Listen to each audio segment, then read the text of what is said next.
Howdy folks, and welcome to the Hillbilly Kitchen. Today we're making French fries.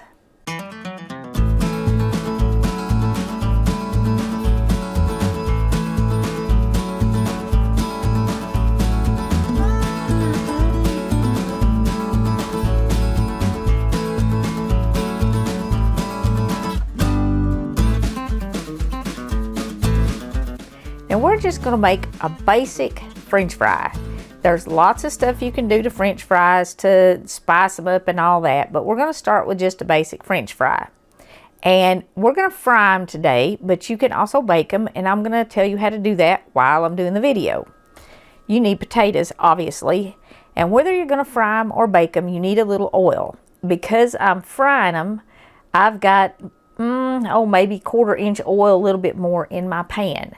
You can fry them in any pot or pan, any skillet, any pot. The thicker the bottom, the better, but that's true with anything you're cooking. You want thick bottom pots and pans. But when you put your oil in your pot or your pan, make sure you don't fill it more than 1/4 of the way full. No matter what pot or pan you're using, don't fill it more than 1/4 of the way full. Because when you add your French fries, they're going to take up room, and then that oil is going to bubble and boil, and you don't want it boiling over all over your kitchen. That just makes a horrible mess. You want to add your French fries to very hot oil. So I'm going to go ahead and turn that on.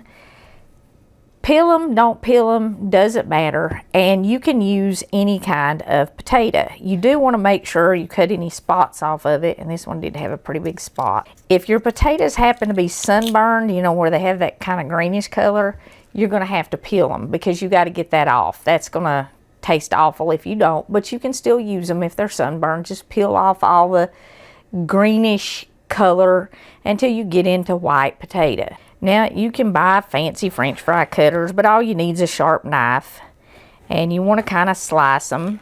And to make it easier, actually, after you get that first slice off, you can turn it so it'll lay flat and then slice it. How big or how small you slice them is entirely up to you. And they do make gadgets that'll do this so that every French fry is exactly the same size. If you want to buy a gadget, you can buy a gadget. They are everything from real simple plastic things that have blades in them to really fancy commercial things. You can also use any potato for French fries. Any variety you like. I really kind of like a Yukon Gold or a Redskin potato better. But most restaurants use russet potatoes, which is what I'm using today. If you're going to make homemade French fries, I suggest that you experiment with different varieties of potatoes and get the one that you like the best. I mean, find a texture and a flavor that you like, because the different varieties do have different textures and different flavors. You want to, after you get them cut up, to soak them in cold water. 20-30 minutes. At least. And that's all there is to cutting them up. Just, you know, and whatever size. I cut mine maybe 1/4 inch by 1/4 inch. You can cut yours thick like steak fries, or however you want to. And like I said, peel them or not, depending on what you like. And experiment a little bit with varieties if you're going to cook them at home, because the different varieties do have far different flavors. So now these have been soaking. I'm just going to rinse them off, and we're going to dry them. And this is what a single potato looks like once it's cut up. That was about the same size potato as what I just cut up there. Depending on who you're cooking for, this should probably be enough to feed 2 people. But when you start making homemade French fries, people are going to eat them. I don't know exactly what happens when they freeze French fries. You know, you get the bags in the freezer and frozen. They taste totally different than French fries made out of fresh potatoes. And I like them about as good baked in the oven as I do fried. It's much quicker to fry them. But if I'm putting something in the oven anyway, like chicken tenders, or even making hamburgers or hot dogs in the oven, which you can cook those in the oven, I'll put them in the oven, and I'll cook them anywhere from 375 to 400 degrees, but it takes about 30 minutes to bake them, and you're going to want to turn them over at some point during the baking process.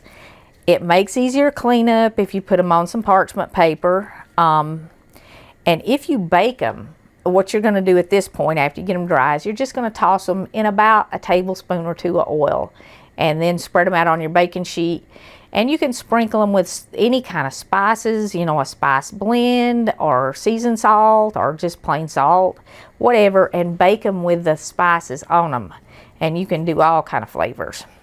But if you want to bake them at this point, just toss them in a couple tablespoons of oil, put them in the oven, a preheated oven, 375, 400, and it's going to take about 30 minutes. Stir them in the middle. You want to test your oil with a French fry. Make sure it's bubbling all around, but make sure you know it's not so hot that it comes flying out. And add your French fries a few at a time. This will kind of keep them from sticking to the pan, and it'll also keep them from sticking to each other. You don't want to overfill your pan when you're putting them in. You want to leave plenty of room for them to fry. If you're making these for a big family, you know, you got 3 or 4 kids like I had, I do recommend making them in the oven. Otherwise, you're going to be standing around frying half the night unless you have a deep fryer. And if you have a deep fryer, you can make a pretty big basket all at once. That's about all I want to put in there. That's pretty much a pan full for how much oil I've got in the size of the pan I'm using.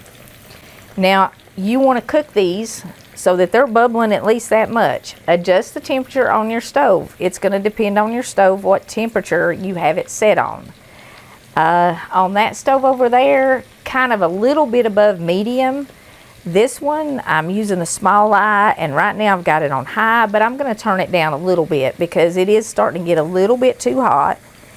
And just kind of keep it bubbling about like that. I mean, there's not a set temperature because a bigger pot, more French fries, you're going to have it hotter. Something smaller, fewer French fries, maybe not quite this hot. But you don't want to overcrowd them, like I said, and that's about enough in that much oil. As long as you can kind of let them swim around a little bit, that's what you want. And I picked this pan because I thought it would be easier for y'all to see what they look like as they cooked. Frying them, you're going to cook them maybe 15 minutes. Just keep an eye on them, and you want to let them get as brown as you want. Some people like them a lot browner, some people like them barely brown. Again, if you're making homemade French fries for yourself at home, experiment with varieties of potato and experiment with how done you like them, because some people don't like hardly any brown on them at all. And they just like them barely crisped up so that they're kind of a softer French fry. If you cook them longer and you let them get more brown on the outside, of course they're going to be a lot more crispy. So you experiment with that and see what you like. You do want to stir them a little bit as they cook, but not too much, especially after they start to get done.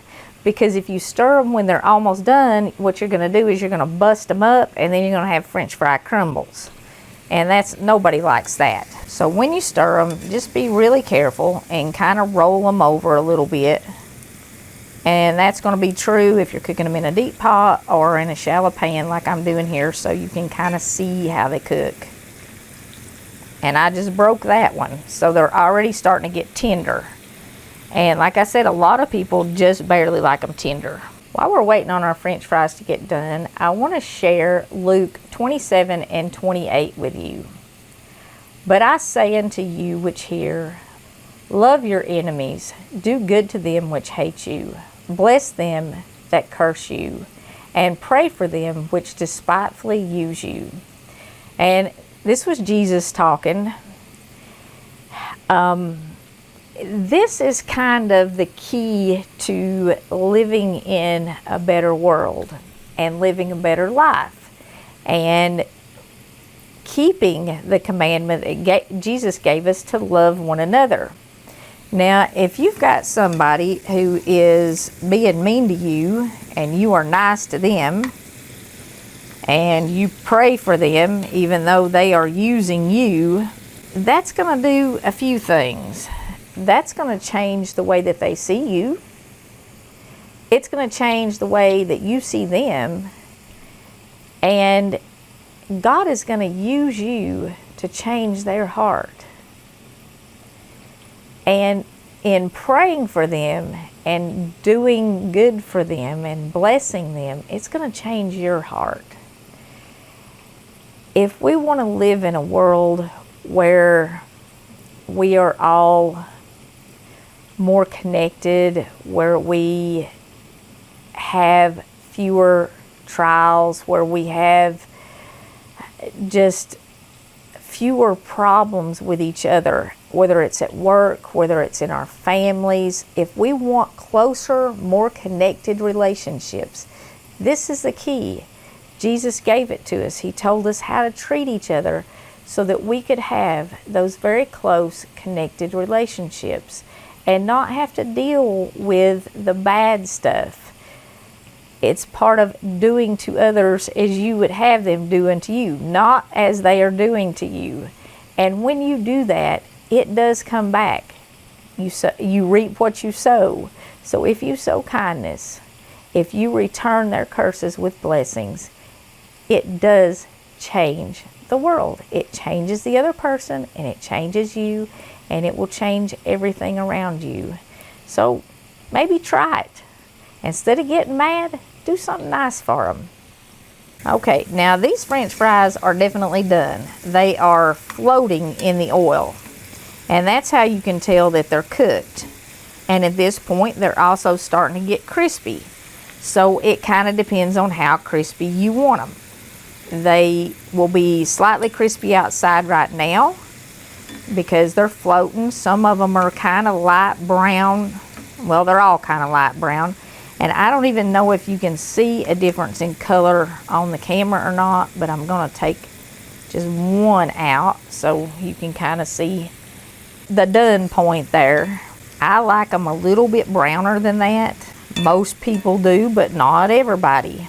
And if you're cooking them in a real big pot, you're going to have to take them out as they get done, as they start floating and they really get brown, because some of them will get done quicker than others, especially if you cut them by hand. Some of them are going to get done quicker than others, and you'll have to take them out to keep them from burning. Once they start to get crisp and float like they are now, keep stirring them, because they're also going to brown uneven. And I don't care what kind of pot or pan you're cooking them in or what kind of eye you're cooking them on, because that side that's down toward the heat is going to get brown and the side that's up at the top is not. So keep stirring them, keep rolling them over. They won't break as easy now that they're starting to crisp up. When they first start to cook though, and they first start to get soft, they break very, very easy. And if you stir them a whole lot then, you're going to end up with the little crumbles. I do want to talk a little bit about different types of oil.